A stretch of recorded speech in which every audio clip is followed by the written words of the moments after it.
Det her er Låningsvejen. Den ujævne vej er eneste forbindelse mellem Mandø og resten af Danmark. Det meste af tiden er den dækket af vand, og man kan derfor kun komme til og fra den 7 kvadratkilometer store Vadehavsø ved lavvande. Den isolerede beliggenhed er en af grundene til, at befolkningstallet på øen over en årrække har været i frit fald. Mandø huser nu kun 35 mennesker. Trods de dystre udsigter insisterer de tilbageværende mandøboere på deres øs overlevelse. Lyden af solopgang over et af Danmarks tyndest befolkede lokalsamfund.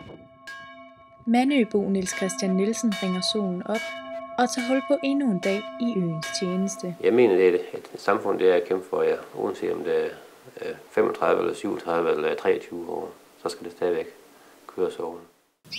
Over det seneste årti er befolkningstallet på Vadehavsøen mere end halveret. Vi bliver færre og færre indbyggere herovre, og det er svært så at få et samfund til at funktionere med alle ting, der er herovre.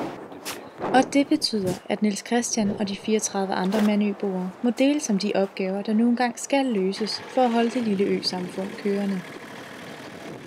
Min tillidspost har jeg jo en 5-6 stykker af forskellige art, som jeg passer ved siden af mit almindelige lønarbejde og mit landbrug, jeg har. Udover landmand og kirketjener er Niels Christian blandt andet også øens vinterberedskab. Jeg har kun været ude at strø en gang med saltstrøen her i vinter. Brandinspektør. Vi er så cirka 8 frivillige. Jeg er så også selv uddannet røgdykker, så vi kan gå ind i huset, hvis det skal være nødvendigt. Og strandfoged. Vi skal lige en tur ud og se ud på digerne efter det her blæsevejr, der har været her. Jeg håber ikke på, at det er spildt, men altså, man ligger og prøver på at holde nogle ting kørende, og lægger en del arbejdskraft i det, og så er det alligevel smuglet man hen på en detræls, for at sige lige ud. Nogle af de tillidshverv, som jeg har fået, dem har min far, da han levede, jeg tror, det går via i arven. Men jeg kan selvfølgelig godt have svært ved at se, at den næste generation, der kommer bag til mig, at der måske er nogen, fordi at der kommer ikke nye folk over. Og dem, der er herovre, de får jo en alder mere lagt på personnummer hver år. Jeg vil gerne bidrage med det, jeg kan, selvom man måske ser, at det ikke lykkes alting. Nogle ting tager måske længere tid, end man finder ud af, at det lykkes, eller det ikke lykkes. Men det gør jeg gerne, for at Mandø kan bestå.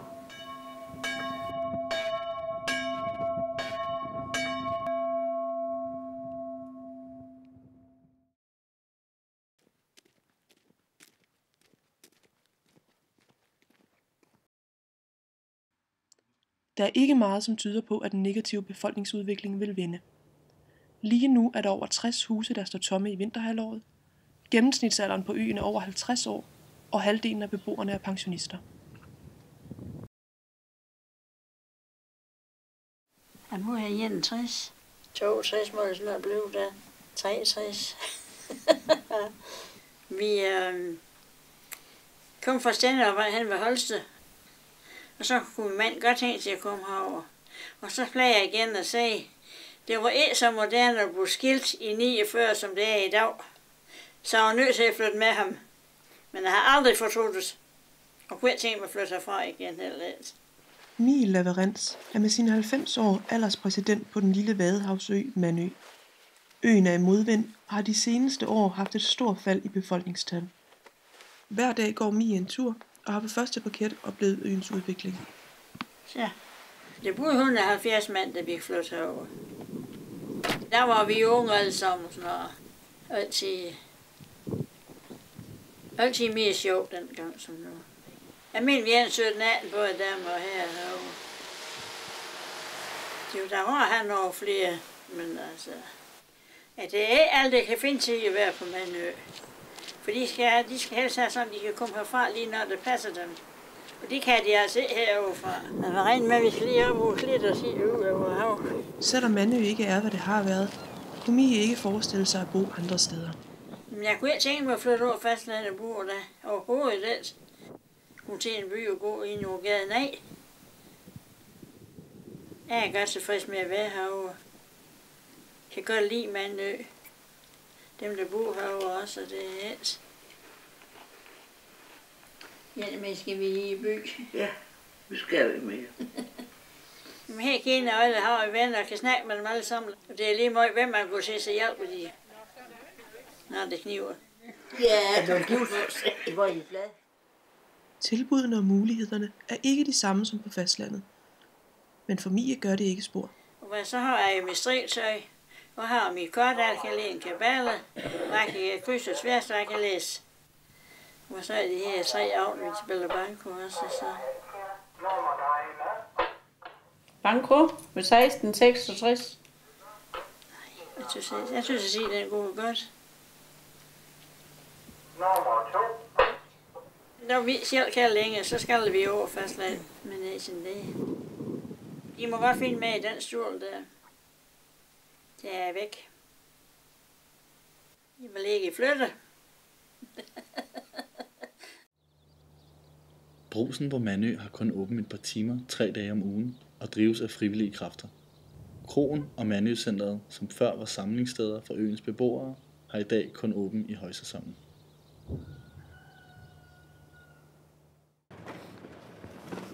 Michael Andersen er 19 år og fra Høje Taastrup. Ligesom mange andre 19-årige drenge interesserer han sig for knallerter og motorcykler. Men Michael er ikke som de andre. For et år siden valgte han selv at flytte fra opholdsstedet Buegård i Holsted til Mandø i Vadehavet. Da jeg blev 18, der er jeg jo så valgt at blive udsluset og lære at klare mig selv. Og det har jeg jo så valgt at prøve på herover. Og det er kun gået fremad. En af grundene til, at det er gået fremad for Michael, er samværet med øens andre beboere. Men det er ikke altid lige sjovt at bo på en ø med kun 35 indbyggere. Man skal ville det, før det kan give noget. Ellers vil man kede sig rigtig meget. Det er jo ældre mennesker i bund og grund, der bor herovre. Og det skal være for fritiden, og fordi man har lyst, man bor herovre. Det skal ikke være, fordi man bare vil prøve at springe ud i noget nyt. For man skal være sikker på, hvad man vil, som man flytter herover. På trods af øens lave befolkningstal, høje gennemsnitsalder og titlen som øens eneste teenager, er Michael sikker på, hvad han vil. Han drømmer om at blive boende på øen og uddanne sig til landbrugsmekaniker. Hvis jeg kan få en uddannelse og få mig et arbejde inden for det, hvor jeg stadig kan bo herover, det vil være alt. Fordi så har jeg jo været bag. Og så mange der er godt nok mine venner og familie herovre, men der må jeg jo så prioritere.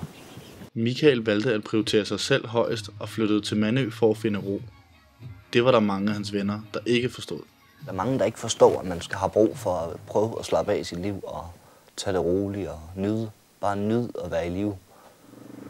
Fordi det ændrer ens personlighed fuldstændig. Og man lærer at se de positive sider i nogle ting, som man ikke har kunne se før. I mennesker, for eksempel. Og i livet, i naturen, dyrelivet, alt. Så jeg har skubbet mange ting til side, vil jeg sige. Men jeg håber også, at de folk, jeg har skubbet til side, at de kan se det fra min side og acceptere det. Og acceptere mig som den, jeg er, og det, jeg vil prøve. Hvad fremtiden bringer for Michael og Mandø er uvis. Men for Michael er der ingen tvivl. Indtil videre har det været det hele værd. Mandø har reddet min fremtid. Det har det.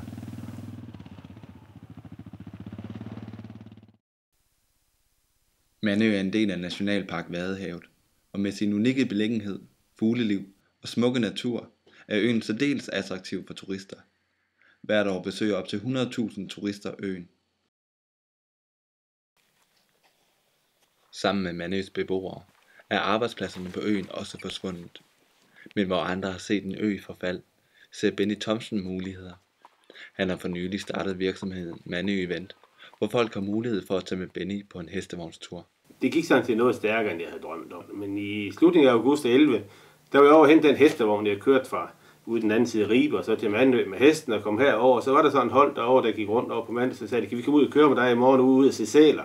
Altså, man er jo jyde, så det var rigtig, rigtig dumt, og rigtig tjene de penge, der, men når jeg nu havde købt den her vogn, så jeg sagde, det kan vi så godt sige, så skal vi sige i morgen kl. 10. Men jeg vidste egentlig ikke, hvor de sæler var henne. Vi kører! Sælerne omkring Mandø kan kun besøges om sommeren, men Benny vil have turister til øen hele året. Han er derfor begyndt at arrangere solnedgangs, fugle og østersture. Han mener, at turismen er vejen frem for Mandø. Det er helt klart, at den mulighed, der er nu, det er blevet en nationalpark, det er turisme, oplevelsesturisme, hvor folk kan komme ud og opleve noget andet. Ikke Legoland, men virkeligheden. Det kan det også være, at lave til viakker. Jeg ved ikke rigtigt. Det er nok derfor, Jorden Ørting har sådan et sted herovre. Benny håber, at hans ture hele året rundt vil få turisterne til at bruge flere penge på øen, og dermed øge indkomsten hos flere af øens beboere. Jeg føler i hvert fald, at hvis man skal være herovre, er man forpligtet til at bidrage til hinandens, til livets opretholdelse for os alle sammen. Så er man en del af et lille samfund, hvor man er hinandens nødvendighed. Og hvis man bidrager med nogle ting, så er det vigtigt, at det ikke tager noget fra nogen, men at det derimod giver noget til nogen, så alle sammen får glæde og bliver rigere af det. Smider man glasset over skulderen, ikke? Ja, kun porcelænen. Hvis Mandø gik hen og blev en forladt ø, ville det ifølge Benny være et stort tab. Selvom et ø-samfund er specielt, så er det også et omsorgsfuldt samfund. Men når der er brug for at hjælpe hinanden, så har jeg sjældent oplevet nogen, der i den grad sørger for mad til hinanden og passer på hinanden. Man kan ikke, selvom der er få mennesker på øen, komme til at dø i ensomhed herovre. Fordi alle har øje med en, og alle passer på en.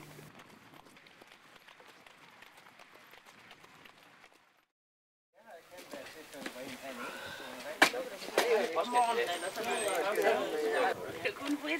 Der har jeg brugt mit til. Så blev det sendt op. Jo, det kan han sgu løbe. Ja, jeg synes ikke, det er med den. Til trods for faldende befolkningstal og et uddøende lokalsamfund, er der måske alligevel et håb om en bedre fremtid for de 35 Mandø-boere og deres elskede ø.